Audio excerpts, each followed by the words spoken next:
Ben ritrovati dalla redazione. L'autista di un autobus si accascia sul volante e centra la fila di auto incolonnate al semaforo. 9 feriti, nessuno dei quali fortunatamente in pericolo di vita. 7 mezzi coinvolti e un tratto di via Flavia a Trieste, arteria cruciale per la viabilità cittadina, chiuso al traffico per circa 3 ore.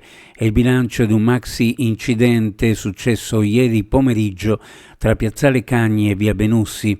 Erano all'incirca le 15:20 quando il conducente dell'autobus ha perso il controllo del mezzo mentre percorreva la linea 37, quella che collega l'ospedale di Cattinara a Largo Barriera. Il 59enne dipendente di Trieste Trasporti ha perso i sensi poco dopo Piazzale Cagni.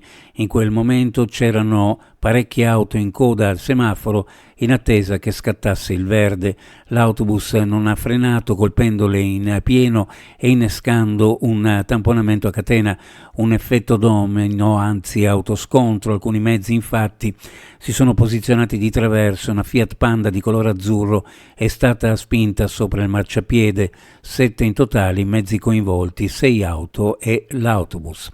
Serata da incubo per gli abitanti del quadrilatero di via Anna Magnani, elegante quartiere immerso nei campi alle spalle dell'Istituto Marconi a Staranzano. L'altro giorno sono stati messi a segno in un paio d'ore un furto in una villetta e un tentativo di incursione con piede di porco nella bifamiliare accanto, mentre la gente allarmata era già fuori in strada e pressoché nel medesimo arco temporale, ma in tutt'altro punto del paese, cioè nei paraggi della paninoteca Lido in via Papa Giovanni XXIII.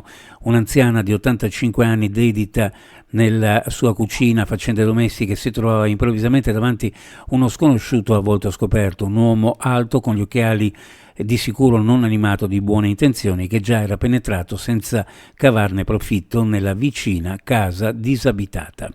Pomeriggio di quelli che non si scordano per un adolescente residente a Monfalcone, picchiato e derubato da 2 coetanei all'uscita da scuola. Una storia triste che arriva a pochi giorni di distanza da un precedente sconcertante episodio, un accoltellamento a Gorizia che aveva coinvolto 3 minorenni del Monfalconese.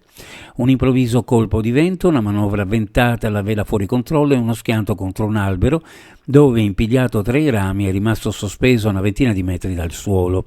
Una mattinata che non è finita come da programmi per un 40enne parapendista austriaco originario di Villaco che ha terminato il suo volo sui panorami ancora innevati del Monte Lussari in un boschetto contro un albero.